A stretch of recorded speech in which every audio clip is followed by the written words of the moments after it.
Saludos, ¿qué tal? Muy buenas tardes, bienvenidos al programa de hoy. Hoy en Sevilla TV vamos a tener un poquito de literatura con Daniel Gascón. También vamos a tintar un poquito la fortuna con un reportaje sobre la lotería de Navidad, a ver si tenemos suerte y nos toca algún pellizquito, o por lo menos que toque por aquí, por Sevilla, ¿no? Y también al final de nuestro programa despediremos con música, la que nos trae Ivo Planet, así que vamos a comenzar ya.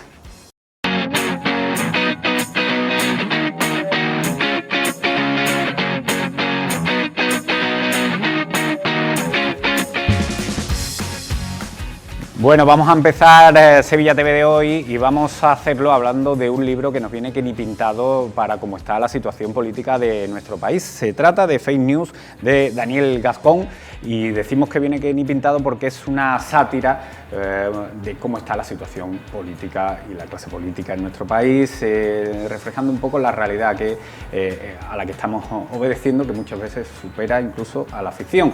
Y bueno, vamos a entrar ya en detalle de lo que es este libro. Daniel, muchísimas gracias por venir, muchísimas gracias por estar aquí para presentar tu obra. Fake News. Muchas gracias a vosotros, un placer. ¿Qué nos vamos a encontrar? Yo lo he dicho ya rápidamente, pero... Sí, pues es una especie de conjunto de parodias y sátiras pues de algunos de los temas que me parece que han sido más importantes de la política española en estos años, ¿no? Pues el separatismo catalán, la polarización, la revisión de la historia, la eclosión del feminismo, y luego están contados con textos que a veces buscan un poco sacarlo de madre en cierta manera, ¿no? Por ejemplo, pues hay un texto que es un votante de Vox que se enamora de una independentista y escribe una carta a su madre, diciéndole, a su abuela, diciéndole, bueno, pues tenemos muchas cosas en común, nos gusta la Edad Media, no nos gusta el Estado de las Autonomías, no nos gusta Arcadia Espada, o por ejemplo, pues otro texto que habla de un país, es una reflexión de la polarización, y lo que hago es imaginar que España está dividida entre los lectores de Tolstoy y los de Dostoyevsky, ¿no? Y hay una enemistad brutal. Los que más sufren son los centristas, ¿no? Que son los chejovianos, que son unos tibios y nadie les hace caso, ¿no? No saben a qué acogerse, ¿no? En ese sentido. Sí, y luego hay también unas viñetas que he hecho que son también con esa misma, de los mismos temas, ¿no? O sea, la revisión de la política es a través de estos textos humorísticos y a través de unas viñetas. Daniel, ¿de dónde nace la idea de escribir este libro? Aunque hay multitud de ejemplos que nos dirían, oye, pues por esto, pero ¿de dónde nace? Bueno, pues yo muchas veces escribo análisis político más o menos serio, o que quiere serlo. Ten cuidado que la sátira está muy perseguida últimamente, ¿eh? Claro, sí, siempre. Pero a veces, claro, esa mirada que es más... no es que sea literal, pero sí que tiene que ser muy atenerse mucho a los hechos, pues también pensé que había otra forma de tratarlo, que era buscando, pues usando más la imaginación, usando más el humor. Entonces creo que viene de la combinación de, por una parte, el interés por la actualidad y por otra, la diversión, digamos, literaria. Y creo que de allí surge. Y luego ya más tarde había hecho las viñetas por otros sitios y pensé, pues estas dos facetas creo que encajan y cuentan la misma historia. ¿Las fake news, Daniel, han matado a la política, a la estrella de la política, o han alimentado más a la política? No sé, ¿qué te parece? Bueno, quizá la han alimentado bulímicamente, ¿no? O sea, de una forma un poco indigesta. Yo creo que en realidad siempre en la política, en el periodismo, siempre ha habido bulos y fake news, ¿no? Normalmente, de hecho, lo que pasaba es que los que lo extendían eran los gobiernos y los medios. Lo que ha pasado en los últimos tiempos es que es más barato crearlos y expandirlos, ¿no? Y entonces, pues antes tenías que tener una imprenta, lo que fuera, algo. Ahora tú con un mensaje, con WhatsApp, puedes empezar a extenderlo. Entonces yo creo que eso sí que ha cambiado y a veces también es lo que sirven o para extender prejuicios o para distraer mucho y hace que tengamos discusiones muy duras sobre cosas que luego se nos olvidan de lo que era, ¿no? Hay casos curiosos donde hay noticias que son fake news, pero que a lo mejor se convierten o se agrandan ese bulo porque no te chirría que sea algo que es inventado, ¿no? Claro. Eso es peligroso. Sí, bueno, además que siempre uno de los ejercicios que hay que hacer, ¿no? y que es complicado hacer es que muchas veces cuando vemos una noticia que a lo mejor no es verdad, pero que encaja con lo que pensamos previamente, es mucho más fácil creerla, ¿no? Parece que nuestro sentido crítico se ablanda un poco. Y luego además de las fake news hay como esas cosas que se dicen y que no son, y que se sabe que no son verdad, pero siguen colando. Pues por ejemplo, los 900 heridos del 1 de octubre, ¿no? Luego resulta que eran, eran como 4, ¿no? Los que habían sido. Luego, por ejemplo, hemos oído en muchas ocasiones, incluso el presidente del gobierno, España es el segundo país del mundo con más desapariciones forzosas después de Camboya. Sánchez dijo una vez Camboya, otra vez dijo Birmania, ¿no? Es una cosa que no tiene ninguna base en la factualidad, pero a veces son como, casi como mini leyendas eso, que circulan y es muy difícil, se instalan y es muy difícil echarlas, ¿no? Esa era mi siguiente pregunta. Es que son muchos los políticos que en sus discursos te introducen datos que no están cotejados, que no son ciertos, que ni siquiera se han investigado y tú te lo das por bueno porque lo ha dicho un político y te fías además lo ha dicho no en una entrevista, sino lo dice en el propio Parlamento, en las sesiones al control del gobierno, en 28 millones de comparecencias dentro de un foro donde tú le tienes que dar esa credibilidad y resulta que no la tienen. Y entonces, claro, dices tú, bueno, ¿y ahora de quién me fío? ¿Y ahora de quién me fío? Claro, eso es muy, muy peligroso y es muy lesivo porque destruye la confianza y la democracia también se basa en muchas cosas, pero una de ellas es en la confianza, ¿no? Y en la rendición de cuentas y a ver por qué me has mentido aquí, ¿no? Y eso sí que yo creo que es una cosa muy, pues, muy peligrosa, muy lesiva. No sé, por ejemplo, a ver, hablamos del PSOE y del gobierno porque son los que ahora mismo están gobernando, pero por ejemplo, es que te lo decía al hilo de lo que te comentaba anteriormente, ¿no? Que nosotros, hay noticias que a lo mejor las leemos y nos encajan, porque por ejemplo, si vemos como Sánchez, pues no voy a pactar con independentistas, ¿no? Y posteriormente pacta con independentistas, todas esas cuestiones hacen que ya creo que hagamos caso omiso a ejercer un ejercicio de veracidad, si es verdad o no es verdad determinadas noticias. Entonces, no sé hasta dónde está el límite, o dónde va a llegar el límite, o dónde va a llegar la barrera de eliminar estas fake news y estas cosas. Claro, además, hay luego este tipo de mentiras o lo que sea, y otras que son por pereza, ¿no? Por no comprobar, por no ser riguroso, ¿no? También, por otro lado, dices, pues siempre que se ha hablado, todos los que han estado estudiando el periodismo y la política han hablado mucho de la mentira. O sea, creo que es muy raro decir de un líder, el que sea en cualquier momento, dice la verdad. La verdad absoluta, imposible. Porque, bueno, pues también las circunstancias cambian, se usan, aunque sí que creo que ahora estamos mucho en una época de farfolla, ¿no? De como que creo que es una adaptación un poco que se puede hacer del bullshit, ¿no? Que ya es como que ni siquiera se miente, es un discurso que a veces no tiene ninguna relación con la realidad, ¿no? Y que obedece casi a lógicas internas, y creo que eso además no es solo de un partido, ¿no? Sino pues que se practica mucho. Por ejemplo, uno de los casos era Boris Johnson en Inglaterra, ¿no?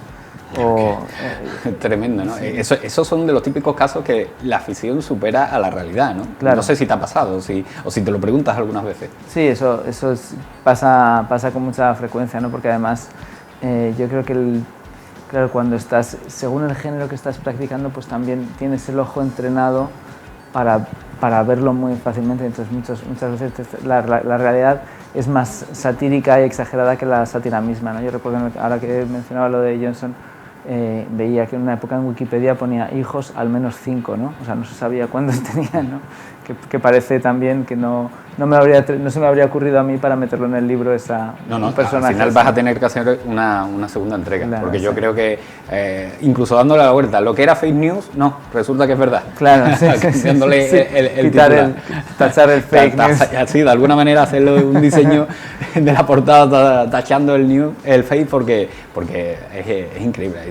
Yo es que no sé, también, y tú que bueno, tratas con ellos todos los días, lees política, estudias política, consumes política, no sé si la clase política está un poco en decadencia o si es fruto de la sociedad que también está un poquito en decadencia en lo cultural, en lo educativo, y eso hace que la merma se vaya extendiendo a los políticos, o porque hay cuestiones que, por ejemplo, el Parlamento no se puede, o el Senado, el Congreso, no se pueden convertir en peleas dialécticas, y además con un tono que ya se escapa de la falta de respeto en muchos casos. Yo creo que ahí seguramente pasan un poco las dos cosas, ¿no? O sea, que a lo mejor los mecanismos de selección de la política pues en España no son tan buenos como en otras no sé, como si en otros lugares o como en otros momentos, y luego también puede haber una especie de reflejo social, ¿no? De que no, pero claro, me parece que es una profesión que en parte es muy poco atractiva, ¿no? Porque es muy dura, estás muy expuesto, tienes muy poco... Bueno, Daniel, de la política no te vas, te echan, ¿eh? Ya, bueno. Algo tendrá, ¿eh? Algo tiene, yo creo, adictivo de la atención, no sé si tanto el poder, porque luego muchos están como persiguiendo un poder que no tienen, pero también vives muy expuesto, es muy agotador, hay una disciplina, los propios partidos parece que no están hechos para captar a gente que venga de otros lugares que sean brillantes, sino que está mucho el que lo debe todo al partido, ¿no? El que no se puede ir porque no tiene otro sitio al que irse, ¿no? Mientras que en otros momentos sí que ha habido más pues, profesionales que pues, podían ir y volver, ¿no? De todo lo que cuentas en el libro, ¿qué es lo que tú dirías? Esto no, si tuvieras que quitar cosas, esto no lo quito, esto va lo primero, esto no lo puedo. ¿Qué caso te ha supuesto mayor sorpresa o no sé? Pues mira, tengo un texto que me hace bastante, que le tengo cariño, un poco por el disparate que era cuando se hablaba del lenguaje inclusivo, ¿no? Y entonces... un lenguaje inclusivo que para mí es exclusivo, fíjate lo que te digo. Para mí, en mi opinión. El objetivo es excluir, claro. Sí, como casi. Porque muchas veces estas palabras, eso tiene que ver con la farfolla, que lo que se dice, o sea, la palabra significa lo contrario de lo que parece decir. No es como cuando se dice, esto es intolerable. ¿Qué significa siempre? Que lo estamos tolerando, ¿no? Y un poco con el lenguaje inclusivo pasa eso. Pero entonces la solución que se me ocurrió era escribir sin la letra O. Entonces es un texto que es una especie de arenga que dice la inclusividad lingüística tiene que ser radical, y entonces he buscado todo palabras que no esté la O, que es la letra del género masculino y por tanto manchada de todo ese pasado horrible. Y ahí pues jugaba con el lenguaje, pero también era una especie de homenaje a Perec y otros escritores que me gustan, que hacían ese tipo de pues, juegos, ¿no? con las limitaciones de la literatura, ¿no? Que te pones una limitación que tienes que respetar. Daniel, ¿siempre ha habido bulos? ¿Siempre ha habido bulos y noticias y fake news? Yo creo que siempre ha habido, sí. Y de hecho ha habido ocasiones que una guerra o algo así ha comenzado por un bulo. Creo que Fernando Savater decía una vez que la literatura la inventó Jonás cuando le dijo a su mujer que se le había tragado una ballena y que por eso había tardado tanto en volver. Pero quizá podría ser un bulo. Y en la época actual, donde es tan complicado pelear con estas noticias, ¿cómo se combate? ¿Cómo se puede combatir? ¿O qué armas podemos tener los lectores para combatir este tipo de informaciones que al final son falsas? Yo creo que una es intentar no ser complacientes, es decir, si esta noticia estoy muy de acuerdo, voy a desconfiar, ¿no? Un poco, sobre todo de las cosas que me agradan más. Creo que del mismo modo que es muy fácil que se propaguen las noticias falsas, también hay la verificación, el desmentido es más fácil que en otra época, hay mucha información también accesible, ¿no? Y también creo que es muy importante que los medios, digamos, pues serios, rigurosos, pues que se ganen ese crédito, ¿no? Que además, como sabes, siempre te lo tienes que ganar cada día, y en parte se trata no solo de no cometer errores, que es muy importante, sino también a veces cuando los cometes decir que lo has hecho, ¿no? y repararlos. Yo es que creo también que, y me incluyo entre ellos, somos un poquito flojos los lectores, fíjate lo que te digo. No contrastamos o no tenemos el tiempo para no contrastar, porque no es tampoco es nuestra misión contrastar, porque si consumimos una información es porque creemos que es veraz. Pero sí que es cierto que no tenemos lo que tú decías antes, no tenemos ese ojo visor que sobre todo nos levante la antenita y diga, bueno, esto no me cuadra, esto no puede ser verdad, esto, no sé, eso viene fruto también del poco tiempo que tenemos, ¿no? Claro, sí, y del poco tiempo, luego que además, en principio, no uno va a un medio del que se fía, ¿no? Ese es el gran valor de los medios, y por eso son necesarios, ¿no? También porque saber que hay sitios donde tú, pues esto me lo van a contar bien, ¿no? Lo único es que a veces justo en lo otro, en lo que es más viral, lo que es más escandaloso, porque me ha pasado muchas veces que es eso, ¿no? de creérmelo rápidamente, decir, bueno, esto se parece demasiado a lo que yo pienso, no puede ser verdad. Y sobre todo el clickbait, que ha hecho mucho daño. Claro, sí, es... Bueno, tiene que ver, sí, con eso que dices, con el no, cambio, no es que sea a lo mejor noticias o fake news en ese sentido, pero sí que son informaciones que necesitan, pues, llamar la atención, demandar la atención para cliquear sobre ellas y van, no al engaño, pero sí a la exageración, bueno, y muchas veces al engaño también, ¿por qué no decirlo? Sí, claro que sí, que sí, es así. O al engaño y desde luego sí al engancharte, ¿no? Claro, en el fondo... Sí, a lo mejor, y perdona que te interrumpa, no a un engaño de me está engañando totalmente esta información, pero sí a lo mejor un titular que después no corresponde a lo que en el cuerpo de la noticia parecía que iba a corresponder, ¿no? Claro, que tú has pinchado, ¿no? Dices, las 10 mejores posturas sexuales en la ducha y luego resulta que te hablan de una cosa totalmente distinta. Y te quedas ahí sin saberlo. Hombre, yo creo que otro elemento que ha cambiado mucho y que es muy importante tanto para los fake news y todo esto es los cambios en la estructura de la comunicación y también de la financiación de eso, ¿no? Pues el clickbait o también la polarización, pues seguramente las suscripciones o pues que a veces hace que gente piense, si he pagado por este periódico, no quiero leer a mucha gente que me diga cosas que no son lo que yo pienso, ¿no? Claro, también es que también somos presos también de nuestros ideales y ahí pues perdemos esa antena, como decía antes, de la veracidad que tenemos que tener todos, ¿no? Esa visión panorámica de lo que tiene que ser, porque claro, que queremos creer una cosa que a lo mejor no se corresponde a lo que realmente o la realidad te está dictando.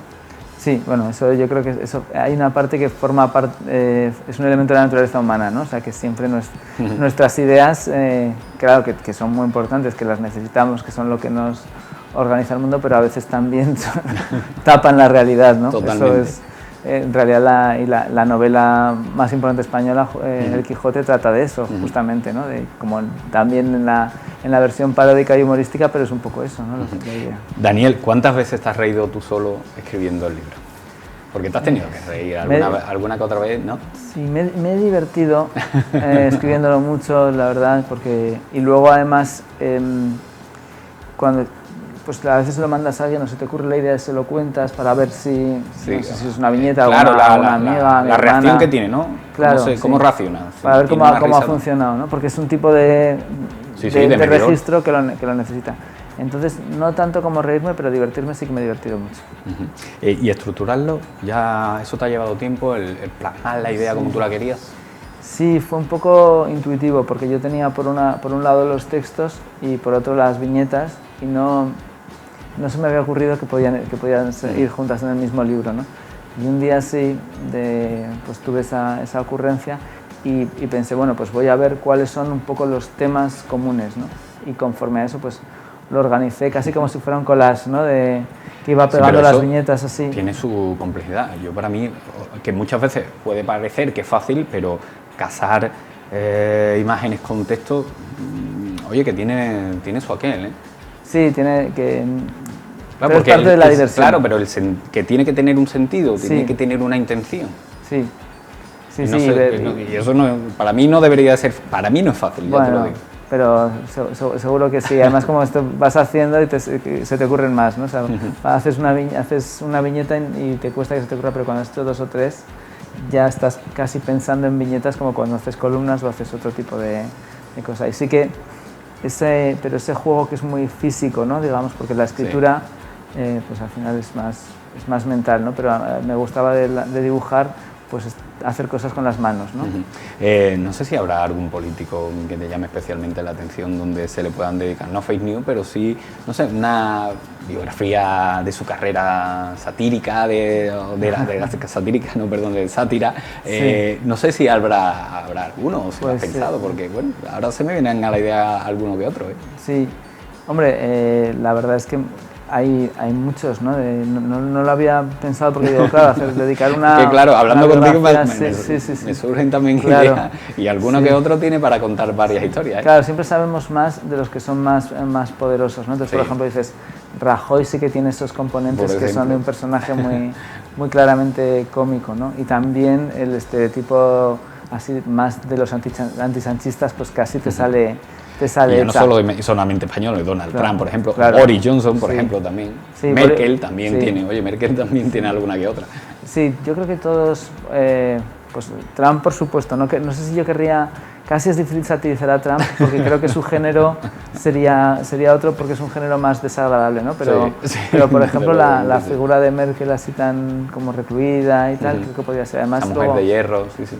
Además, esa idea de lo que dice Flaubert, ¿no? Que si tú miras cualquier cosa con el interés suficiente, se acaba volviendo interesante, ¿no? O sea, que el interés lo pone quien lo mira, así que seguro que algunos de estos. Y luego en la política local, que quizá eso sería más divertido, muchas figuras, seguro que hay muchas figuras muy geniales para este tipo de libro. Hombre, yo lo local me toca más aquí de Sevilla, alguno que otro se me ocurre, no lo voy a decir, no me voy a mojar, porque no me voy a mojar, pero alguno que otro sí que... Si quieren que les hagamos la biografía, ¿no? Que nos lo digan. Y que... nos lo digan. Oye, la tratamos, que algunos temas dan para hablar. Daniel, muchísimas gracias. Gracias por venir a presentar tu obra, y es un libro que, bueno, es altamente recomendable, Fake News, de Daniel Gascón. Así que, amigo, muchísimas gracias por venir. Muchas gracias a vosotros. Y nosotros vamos a seguir, pero antes nos tenemos que marchar a publicidad, y a la vuelta pues tocaremos mucho más contenido, mucho más detalle aquí en Sevilla TV. Hasta luego.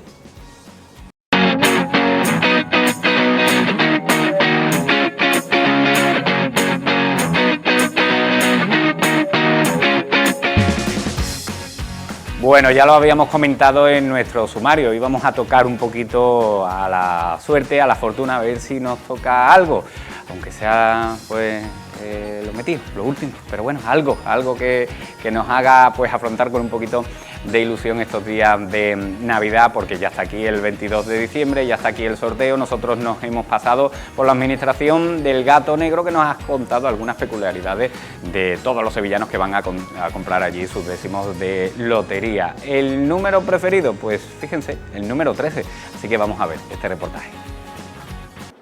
Sevilla es una ciudad agraciada por la suerte a lo largo de la historia del sorteo extraordinario de Navidad. Aunque el primer premio, el Gordo de Navidad, lleva varios años sin caer en la capital, hasta en 17 ocasiones hemos celebrado el Gordo en Sevilla. La primera vez en 1822 y la última en 2019. Desde hace semanas es habitual ver grandes colas a las puertas de las administraciones más populares y emblemáticas de Sevilla. Algunos vienen a buscar la suerte del Gato Negro. Pues mira, las ventas van muy similares a las del año pasado. Hay de todo, porque hay gente que viene incluso en julio, que sabe que todavía están todos los números y puede conseguir el suyo. Y después, pues sí es verdad que en esta fecha ya los rezagados, en plan, oye, que se me ha olvidado tal número, y las colas se multiplican. Ya cerca del sorteo es verdad que aumenta. El 13 vuela, el 13 es el que más llega a todo el mundo, pero las terminaciones en 5, en 8 este año estaban volando. Así que sí, tenemos gente casi de todo el mundo casi. Las colas son habituales durante casi todo el año. Es mucho más que una tradición comprar décimos en esta administración. Y no solo los sevillanos compran décimos en el Gato Negro, también muchos turistas.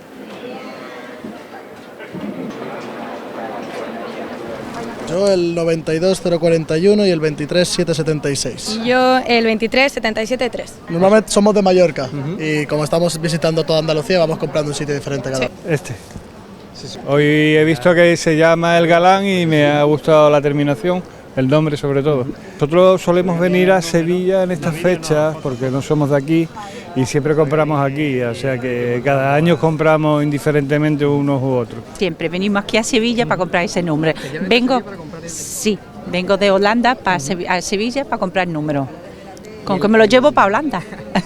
Su primer Gordo de Navidad lo dio en 1946. En 2019 se repartió el tercer premio de la Lotería de Navidad. Habrá que esperar al próximo 22 de diciembre para comprobar si Sevilla volverá a ser agraciada en el sorteo nacional de la Lotería de Navidad. Lo dicho, a ver si tenemos un poquito de suerte y nos toca un pellizquito, algo sobre todo para tapar agujero, ¿no? Y vos, ¿qué tal? Muy buenas tardes. Hola, buenas tardes, Manolo. Un poquito de suerte podríamos tener, ¿no? En pues la sí, lotería, un poquito. Bueno, vamos a hablar del primer álbum de Ivo Blanet, que nos acompaña hoy con nosotros, que se titula Breathe, es Respirar. Sí. Es tu primera obra, ¿no? Es mi primer disco después de mucho trabajo, porque se empezó a cocinar en el 2018. Y bueno, pues era una cosa que quería hacer solamente para mí, para tener una cosita en la estantería de mi casa, solo mía. Y al final, pues bueno, lo que siempre ocurre con los proyectos, que empiezas venga, batería, guitarra, y al final la cosa va siendo un poquito más grande, y al final pues me animaron a que lo editara, que lo sacara físicamente e incluso lo presenté a un concurso a nivel nacional y quedé como nominado. Entonces pues es como mi pequeño tesoro que de algo que iba a ser para mí, pues al final se ha convertido en algo mucho más grande de lo que pensaba inicialmente. Es curioso, ¿no? Cómo los temas, como los álbumes toman vida propia y toman su camino, ¿eh? Empezó a andar solo, estaban las composiciones, porque yo lo compuse, en letra, en música, estaban las composiciones, pero al final te vas rodeando de gente que sabe más que tú, y van diciendo, pues esto por aquí, esto por allá, y al final, pues entre todos, pues cocinamos un buen puchero. ¿Ha cambiado mucho o cambió mucho el resultado final de la idea primaria? Cambió a mejor porque... ¿En qué sentido? ¿En qué...? Pues por lo que te he dicho, iba a ser un proyecto únicamente mío, piano y voz, y al final pues te van comentando, oye, pues yo aquí metería este arreglo, este otro, y al final pues el piano, pues por ejemplo, todo está tocado por Ruimán Quintanal, que es uno de los mejores pianistas ya de aquí de España, la guitarra Elías Matías de Barcelona, la batería está hecha por José Gómez, que es un baterista de aquí de Sevilla, de los más conocidos en el mundo del jazz. Entonces al final la aportación de todos hicieron que algo que iba a ser ya muy querido por mí, pues se convirtiera en algo todavía mucho más. ¿Y qué vamos a encontrar en Brief? Pues vamos a encontrar ritmos sobre todo clásicos, es decir, no es música actual, no es trap, no es rollo urbano, vamos a encontrar jazz, bossa nova, blues con toques rock and roll, pero siempre en ese origen clásico basado un poco en los años 40, 50 de ese Nueva Orleans, de ese New York. Siempre de una vista más contemporánea, obviamente, porque es un disco de 2021. Pero vamos a encontrar esos ritmos clásicos, bossa nova, también encontramos bossa nova. Entonces, eso porque es la música que yo siempre he hecho, la que siempre he escuchado y en la que siempre he trabajado. ¿Estas influencias, de dónde te viene el amor por el jazz, por la bossa nova? ¿De dónde te viene? Pues en mi casa se escuchaba de pequeño, curiosamente. No, mi padre es como un poco coleccionista de todo. Colecciona música, colecciona libros, colecciona todo. Y es la música que yo siempre he escuchado. Yo empecé a estudiar música con 6 años, clarinete, y claro, también un poco de ahí claro, te van haciendo y al final pues bueno, empiezas a escuchar los clásicos. ¿Con 6 años? Con 6 años, sí. Muy pequeñito. Es complicado, ¿eh? Bueno, sobre todo mantener una disciplina, ¿no? No es que sea yo muy ducho en el clarinete, pero sí, entiendo que... Claro, sobre todo, a ver, a mí siempre me gustó la música y se veía que tenía dotes para ello. Y mi madre era como, este niño es muy nervioso, vamos a echarlo fuera. Y mi tío es director de orquesta, entonces lo tenía en familia y fue, bueno, pues venga.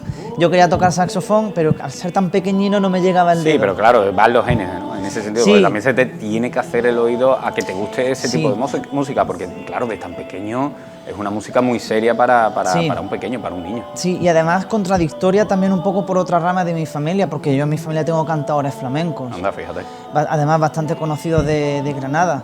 Y bueno, pues es todo lo contrario, pero también es lo que uno ve en su casa. Es decir, en mi casa, por ejemplo, nunca se ha escuchado flamenco, pese a todo. Se ha escuchado otro tipo de música, mucha música clásica, mucha música antigua. Bueno, música antigua me refiero a jazz, este tipo de género. Y entonces pues al final... Haces bien en precisar porque para mí el jazz nunca suena antiguo. No sé qué tiene la música, pero es que nunca suena antiguo. Al contrario, de hecho si algo tiene el jazz es justamente que se va renovando continuamente. Lo que pasa es que claro, está muy lejos de lo que actualmente se escucha, que son ritmos como reggaetón o trap, que claro, eso es lo que actualmente la música está pegando fuerte. Entonces a lo que haces un disco de jazz, pues ya te llaman antiguo. O raro, ¿no? O raro. ¿Te han dicho alguna vez que música más rara, no? Sí, además, este disco le pasa que está un poco entre la frontera, porque cualquier purista del jazz no va a sentir el disco como puramente jazzero, porque no lo es.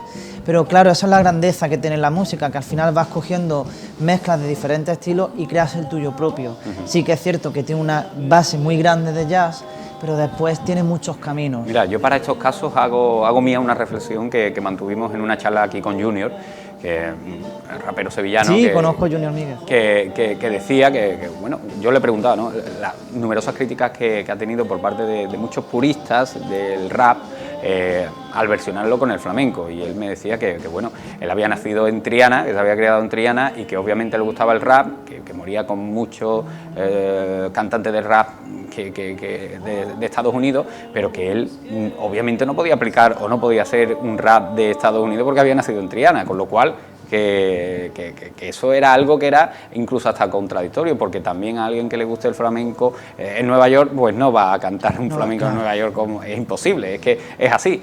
Con lo cual yo a lo que voy es que tienes razón, a ver, no puede ser un jazz de Nueva Orleans o de Estados Unidos porque no eres de allí. Yo creo que las influencias también en ese sentido son muy importantes y tú has mamado y has vivido lo de aquí. Y al final cada uno busca también, a la hora de hacer un proyecto musical, un disco, busca también plasmar su propia esencia, claro, tu propio sonido. Hacer lo tuyo. Claro, entonces el jazz instrumental como en sí es un jazz muy loco, ¿no?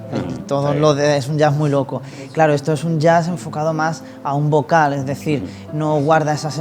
Está un poquito más atado. Sí, está un poquito más limitado a lo que viene siendo, pues eso, un poquito más comercial. Yo limitado no me gusta, atado, porque el jazz es una música muy libre que puedes improvisar en cualquier momento. Sí, y esta es verdad que está más atado. Entonces, está en esa frontera, pero realmente es lo que tú has dicho. Uno al final hace el arte que le nace. Para hacer una cosa que no me nacía, pues prefería no hacerlo, porque cuando te pones a hacer un disco que no tienes discográfica detrás, que no tienes nadie que te apoye a nivel promoción, sino que es algo que te costas de tu bolsillo y que todo lo que hagas va a salir de ti, pues tienes que hacer lo que realmente te apetezca hacer. Totalmente. Que es seguramente lo que hace Junior, hacer lo que realmente le apetezca. Si él le gusta el rap, pero ha nacido en Triana y tiene también el flamenco en su sangre, pues ole él, ¿no? Oye, a ti también con lo del flamenco, ¿no te has pensado nunca en hacer un tipo de jazz un poquito...? No, porque sonaría como a chilao, ¿no? Un poquito flamencado. Sí, ¿no? y le tengo mucho respeto al flamenco. No me veo yo haciendo flamenco, es como un arte mayor. Vocalmente para mí no creo que tampoco tuviera voz para hacer flamenco. Ya no por potencia, sino por los dejes, por ese no, pero digo, no en el cante, sino en la melodía. Instrumentalmente. No, tampoco me identifico, o sea, no me identificaría. Y lo he hecho, porque actualmente tengo un espectáculo donde hacemos fusiones, pero sí que es cierto que sale un poco de la zona de confort. Sí, es más bien eso, que sale de la zona de confort. Es falta de valor. Mira, ya estamos, por lo menos ya estamos dando con la raíz de la cuestión, ¿eh? Ya poco a poco estamos haciendo el trabajo psicológico para ahondar en el tema y saber de dónde viene la no inspiración del ya me has dejado a mí aquí la puntillita para atreverme. Pues es falta de atrevimiento, más bien. Pues fíjate, hombre, la verdad es que si te pones a pensarlo y a meditarlo, el jazz, el flamenco son dos músicas instrumentalmente muy libres, donde se pueden improvisar muchísimo. Y casan muy bien. Yo he escuchado discos flamenco jazz y casan muy bien y a la perfección unidos van perfectos. Pero hombre, no hay que hacerlo a lo loco. Eso no, es que eso es lo que mucha gente piensa, que cuando ven que el jazz o el flamenco está como esas locuras, como todo muy improvisado, no se dan cuenta que nada está improvisado, todo está muy trabajado, todo está muy estudiado, todo está muy maquetado, aunque sea una locura, pero a nivel de armonía está todo muy bien hecho. Hay que saber hacerlo. El jazz supongo que es también como la carrera de un médico, ¿no? Que no dejas de aprender nunca, no dejas de estudiar nunca, no dejas de hacer cosas nuevas, ¿no? Nunca, a ningún nivel, ni a nivel instrumental, ni a nivel vocal. Te pongo un ejemplo personificado. Yo hice canto lírico, que nada tiene que ver, es otra forma de cantar, impostación, otro tipo de sonido. Cuando quise dejar el mundo lírico y empezar a hacer este otro tipo de música, estuve 2 años sin cantar. ¿Qué me está contando? Aprendiendo de nuevo a cantar. Claro. Tuve 2 profesoras aquí en Sevilla, Liliana Aracil y Nuria da Silva. Como si tuvieras que aprender a andar otra vez, ¿no? Tal cual. Tuve que cambiar todo, porque mi forma era impostar siempre arriba, además yo era contratenor, y claro, esto se canta de otra manera. Y fueron 2 años donde tuve que aprender a cantar de nuevo. Porque es que no tiene nada que ver, son técnicas diferentes. Y entonces, si lo quieres hacer, lo tienes que hacer bien. ¿Qué cuesta más? ¿Aprender a cantar o aprender a tocar? A ver, yo es que las 2 cosas las he hecho de pequeño. Entonces, claro, no te das cuenta del esfuerzo que supone. Llega muy atado y para mí la música era muy divertido, porque yo me podía tirar todas las tardes 3 horas ensayando, pero era al final muy divertido. Sí, era una diversión, claro. Sí, entonces no cuesta nada. Sí que es cierto que para cantar tienes que nacer con voz más o menos melódica, porque si tu voz no vale, pues la puedes educar, puedes aprender a afinar, porque se trabaja.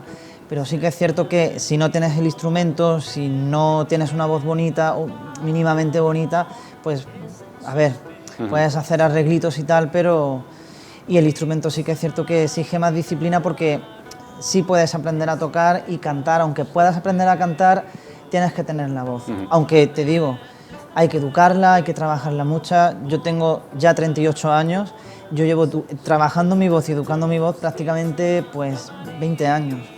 Fíjate, claro, y no paro, ¿no? y sigo día a día. Lo que te he dicho, nunca se termina de aprender. Siempre hay algo que aprender nuevo, pequeños giros, pequeños movimientos, posiciones. Ahora estoy con la whistle voice, que es esta nota así como muy Mariah Carey, así como muy aguda, muy silbada. Tenemos una historia aquí con Mariah Carey. Pues ahora Mariah Carey la llamo yo, fíjate. Pues ahora estoy intentando hacer ese tipo de registro de voz, que es de los que es más complicado que hay, y es por eso justamente, porque siempre hay un poquito más. Eso, cuidarte la garganta la tienes que cuidar, nada de frío, nada de frío, nada de hielo, nada de alcohol, nada de nada. No, alcohol de por sí nunca tomo en la vida, con lo cual eso que me ahorro. Eso que te ahorras. Y luego detallitos, por ejemplo, tampoco frutos secos y ese tipo de cosas. Madre mía, sí. Tampoco eso no lo sabía yo, la de frutos secos. Hombre, bueno, yo sí sabía el día antes de cantar. Claro, eso, antes de cantar. El día de cantar, pues no frutos secos, tampoco cosas con mucho hidrato, es decir, ni pan ni nada de eso. También para las digestiones también son muy importantes a la hora de enfrentarte a un escenario y cantar. Claro. Pues, o sea, antes de cantar, por lo menos yo estoy las 5 o 6 horas de antes sin comer. Fíjate, claro. No, tienes que despejar sí, y no sentirte pesado en el escenario por las respiraciones. Sí, sobre todo el control de la respiración es lo que supongo que conllevará mucho más esfuerzo de aprender incluso, ¿no? Sí, a ver, las respiraciones se controlan y demás, luego está toda la musculatura que tenemos a la hora de cantar, pero sí que es cierto que montarte en el escenario recién comido, pues igual claro, hombre, eso no es recomendable para nada. No.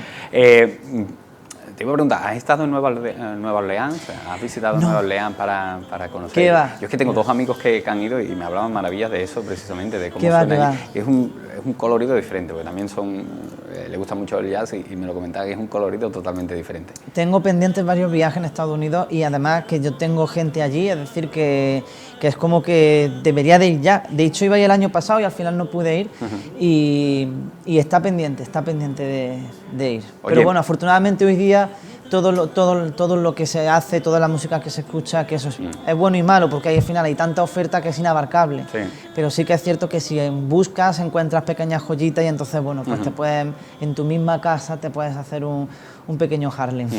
Oye, con el estreno de tu primer álbum y con muchas más cuestiones, proyectos que estás inmerso, que ahora hablaremos de ello, ¿en qué momento te sitúas ahora de tu carrera musical? No sé si te has parado a pensar esto.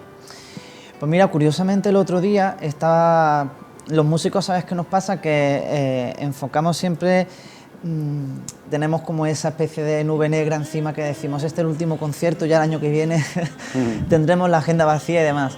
La vida del músico tú sabes que es muy incierta, porque bueno, pues las contrataciones, yo por ejemplo que trabajo mucho con diputaciones, con ayuntamientos, pues se producen en un momento concreto del año, a lo que ya no te contraten, pues ya tienes que esperar otro semestre más.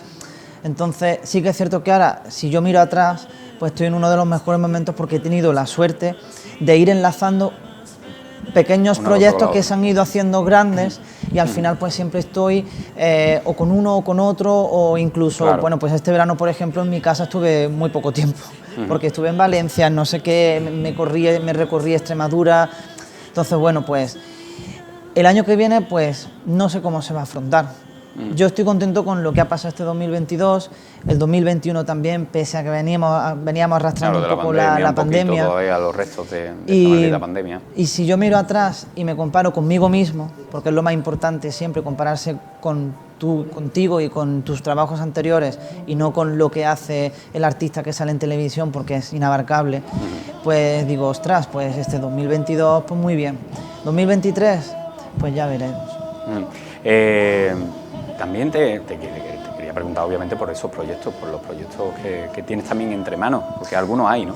Sí, hay varios. Hasta hace poco estaba con un teatro, un teatro clásico, Alfonso X, La Última Cantiga, que bueno, se exploraba los últimos días del monarca Alfonso X, una obra que se estrenó aquí en Sevilla, en el Palacio de los Marqueses de la Algaba el año pasado. Hemos estado todo este año girando con ese espectáculo. Luego aparte yo también estoy con Sara Marina y Emilio Villalba, que son dos músicos de música antigua, y con ellos también estamos en un proyecto que se llama Cantica.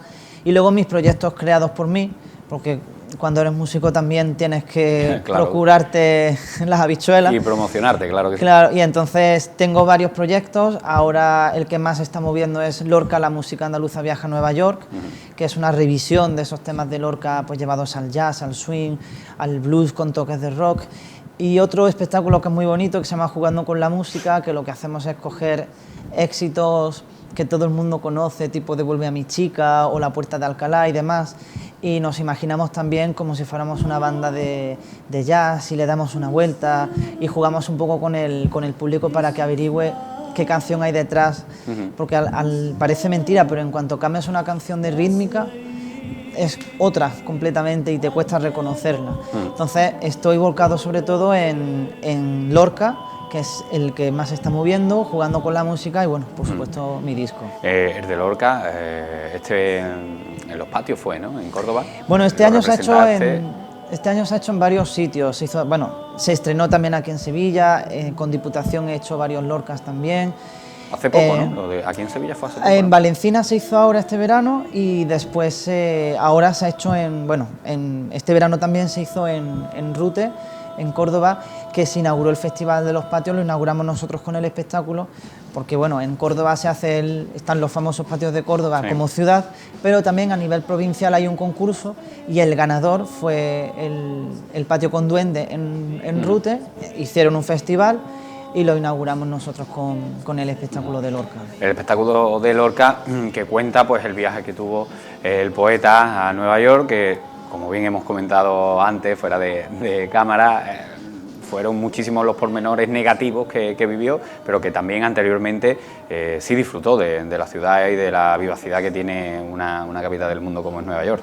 Pues sí, justo. Está muy bien recordar el viaje de Lorca con esa parte negativa, porque fue lo que desembocó en el poemario Poeta en Nueva York, pero también creo que es justo y más divertido recordar la otra parte, hasta que ocurre la catástrofe del famoso Jueves Negro, del crash del 29, que Lorca lo vivió, pero lo vivió volviendo de Vermont, volviendo de ir a ver a un amigo suyo con el cual tenía un medio lío, es decir, que venía de pasárselo bien. Entonces nosotros justamente lo que hacemos es narrar esa otra parte del viaje. También hacemos mención obviamente a ese anhelo que ya tiene posteriormente los últimos meses en Nueva York, después de ver todo lo que ocurre, cómo la gente se suicida, que él lo refleja en cartas a sus padres.